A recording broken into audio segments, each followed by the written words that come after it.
nakatira lang sila malapit dito sa amin. Wala pa rin tubig sa amin ngayon, kaya pupunta-punta kami kina Lola para makiligo, tsaka makigugas ng kailangan ng mga hugasan. Nakaligo na. Ako nakaligo na ako, pero ngayon pupunta naman si Daryl para siya naman yung maligo. Tapos mamaya, Kasi kanina yung kanina may ginawa din siya doon para sa motor, may inayos siya. Tapos pagkaligo namin, may mga kailangan din kaming gawin. i-video natin. I-video din namin ulit yun mamaya. Ayun na, para... Lapit na kami. Sige, next time ulit. Hello, nandito kami na ngayon kanila Lola. And ako naman yung makikiligo. Nakaligo na si Kat kanina. So, sana ako hindi na doon na lang sa ipon ko sa bahay. Kaso, sobrang napawisan din ako kanina kasi habang naliligo siya, iinayor. Dahil yung preno sa likod, yung preno dito sa likod, ay, tapos walang kapit. So, naayos naman siya. Okay na siya ngayon. Parang brand new na nga ulit eh. Kaso may bago na naman problema. Itong aming busina, uwi na kami, na-discover ko, hindi naman gumagana. So, di ko alam kung anong nangyari. Baka nabasa yung busina nitong mga nag-uulan. Di ko alam, parang di naman, lagi namang nasa labas tong motor. So, di ko alam kung yun ba talaga yung cause. So, mamaya siguro, bago kami pumunta sa pupuntahan namin, ipa-check ko sa motor shop kung anong problema. And hopefully, wala namang papalitan na pyesa. So ayun lang, maliligo na muna ako para makaalis kami kasi tanghali na, and then mag-record kami mamaya kung nasa motor shop na kami or kung umukay na pag nandun na kami sa pupuntahan namin sa Robinsons Antipolo. Basta Antipolo. Oh, Antipolo. Ayun lang, bye-bye. Bye! Yan, may pa-lunch pa si Lola. Nakikiligo na nga kami, may pa-lunch pa. Saan po?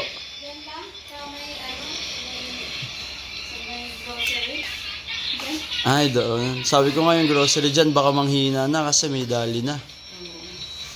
Pakita natin yung ulam. Ano to? Pinangat. Pinangat. Anong isda po ito, Lola? Galamgam. Yan natin lunch. Hi guys, nandito na kami ngayon sa bahay and umuwi muna kami para ihatid yung mga pinagpalitan namin na damit kanina para hindi na nakatambak doon kanila Lola. And nag-aayos-ayos din si Kat ng mga dadalhin-dalhin namin na ako nag-record muna. Pero ito sila pala ngayon sa ayos. Ayan sila. Naglalambingan sila nito. San?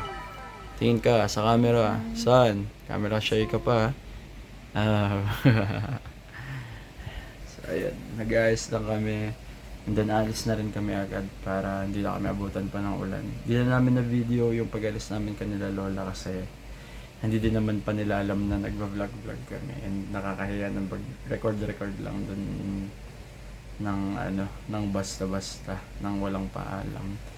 Kasi hindi ko din naman alam kung gusto nilang sumama sa vlog or what. Pero next time, naisip ko, since nakakailang ligo na din kami kanila Lola, and normally, at least once a month naman, nagdadala kami ng groceries sa kanila. Niisip ko na yung next na groceries na dadalhin namin, i-vlog namin yung pag-grocery and pagdala sa kanila. And habang binibigay sa kanila yung mga stuff, doon na din namin sabihin na nag-vlog kami. So, yun. So, abangan nyo yun. And for now, alis na muna kami.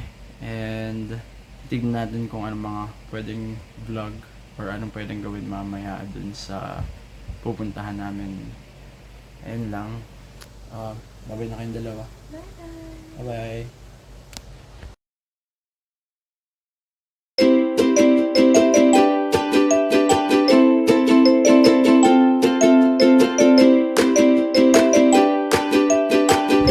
Hello guys, nakaalis na kami.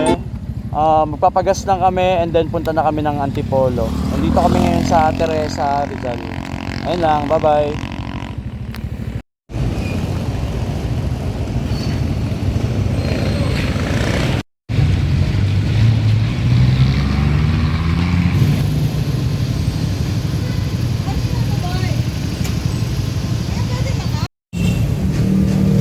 Tapos na kami magpagas guys. Kaso nung nagpapagas ako, napansin ko may problema. Naiwan pala namin yung papers ng motor sa bahay. So babalikan namin yun kasi una, baka sign din yun na kailangan namin bumalik doon para makaiwas sa aberya. Tsaka syempre pangalawa, kailangan natin sumunod sa batas. So medyo abala pero ganun talaga. Ayun lang, babalik na muna kami pero medyo bibilisan lang namin ng slight lang. Hindi naman ako mabilis magpatakbo talaga. Ayun lang. Hello guys, nakabalik na kami sa bahay. Sobrang saglit lang talaga. So di na namin na-record yung ano namin doon, ginawa namin doon kasi kinuha lang naman namin yung paper ng motor. So pabalik na ulit kami ng Antipolo. Ibang daan na yung dinaanan namin ngayon, shortcut to kasi hindi naman na kami magpapagas. Dito kami madalas dumadaan talaga. Pero dun sa dinaanan kasi namin kanina, may nadadaanan kami na gasolinahan. So dun kami dumaan sana papuntang Antipolo. Eh ngayon na bumalik ulit kami, dito na namin pinili dumaan kasi mas mabilis kami makakarating dito. Hindi pa masyadong malubak. So ayun lang, magre-record ulit siguro kami mamaya pag nandun na kami sa taas sa pupuntahan namin talaga. Tingnan nyo muna yung view dito. Yun, may baka pa oh. Siya, kumakain siya.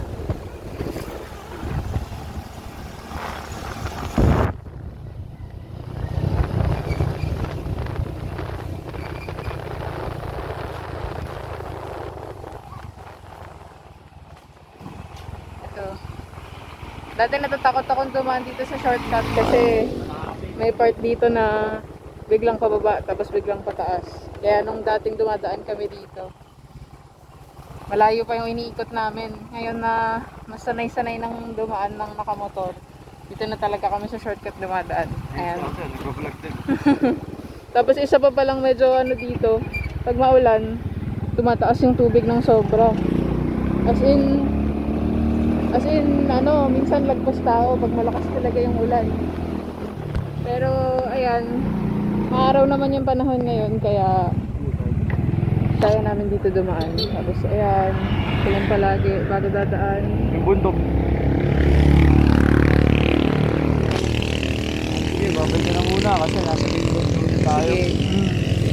Dito na kami sa main road ulit. Kaya mamaya na ulit mag-record. Bye! Hey guys.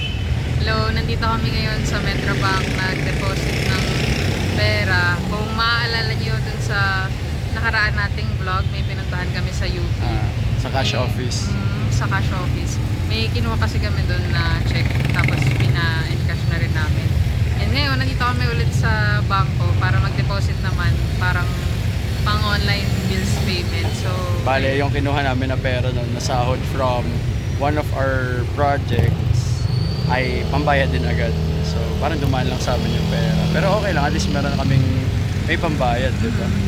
So, punta na kami ngayon. Siguro magla-lunch na kami for today. Anong oras na ba? 4? mga 3 Mga 3 pa lang. So, yun na siguro yung lunch namin for the day. And then, hanap po na kami kung saan. Tapos, tingnan namin kung makapag-vlog kami doon. Kasi, naiya kami mag-vlog sa ibang lugar. Ayan lang. Bye-bye. So, nandito pa rin kami sa parking ng Metrobank. Metrobank, guys. Tapos, habang nag-iisip kami kung saan kami kakain, naisip namin, dito na lang pala. Yan. Sa Wendy's. Lagi naman kami kumakain dyan pag nanggagaling kaming Makati.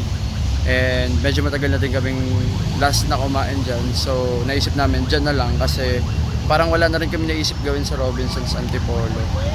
So, mapagastos pa. And para makapag-start na din mag-edit ng videos kasi parang 2 videos na yung backlogs namin. So, yun. Tawid na muna kami doon, tas kain, and then uwi na kami para makapag-start na mag-edit ng videos. Bye-bye! Hi guys, ito na, dumating na yung order namin. So, ito yung sa after ng matagal na pagtitingin-tingin sa menu, kung ano yung pinakasulit na deal, ito yung nakita namin. Bale, ang order namin, 3 one-piece chicken. Yung isa may malaking drink. Kasi gusto kasi namin na isang extra rice, tsaka isa pa extra chicken na paghahatian namin. So, based sa pagtingin namin sa menu, ito yung pinakasulit. So, total ito, 389.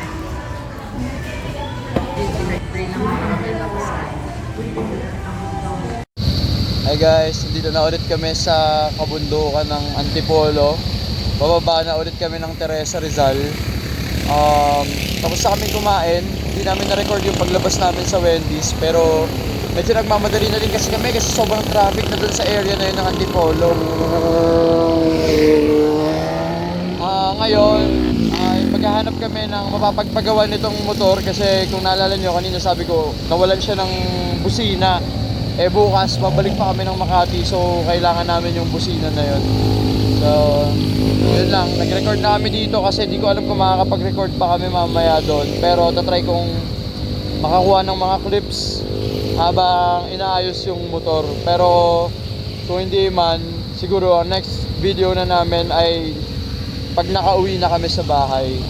So ayun lang, tumigil lang kami dito sa gilid para mag-update at saka para ipakita sa inyo itong view namin palagi pa uwi. Yan. Yan lagi yung view namin pa uwi guys. Ayun lang, mauna na muna kami and we'll see you later. Bye bye.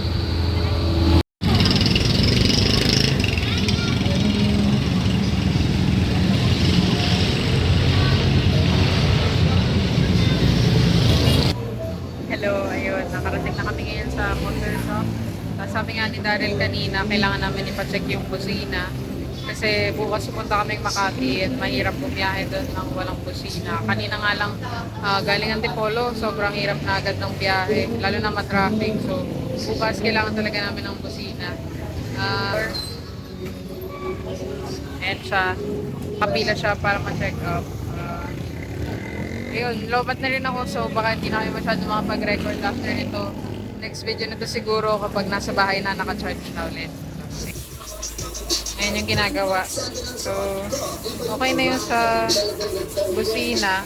May something lang dun sa electrical niya na may problema pala. Tapos, ngayon, since nandito na rin kami, pinakabitan na namin ng MDL. Yan, ready na sa longer rides. Hi guys, tapos na kami magpagawa ng motor.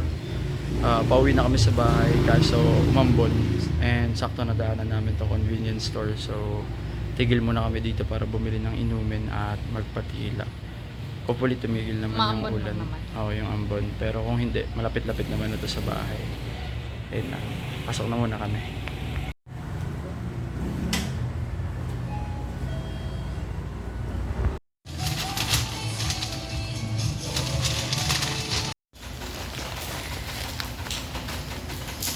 Our guest for Hello! today. Ito ang guest natin for this episode. Isang palpatok. Palpatok. Ang nagturo sa akin yan ng palpatok ay yung pinsan ko sa Baler, si Tyrell. Nung first time ko nakakit sa may Ermita, lugar yun sa may Baler, banda sa may Digasit. Maganda doon guys. Titignan natin kung makagawa tayo ulit ng vlog doon. Dapat may vlog kami doon actually, kaso nung pinanood ko yung mga replay yung mga clips, sablay lahat. Ayun actually yung first ever vlog, hindi yung una kong in-upload. So, anyway, balik lang doon sa story.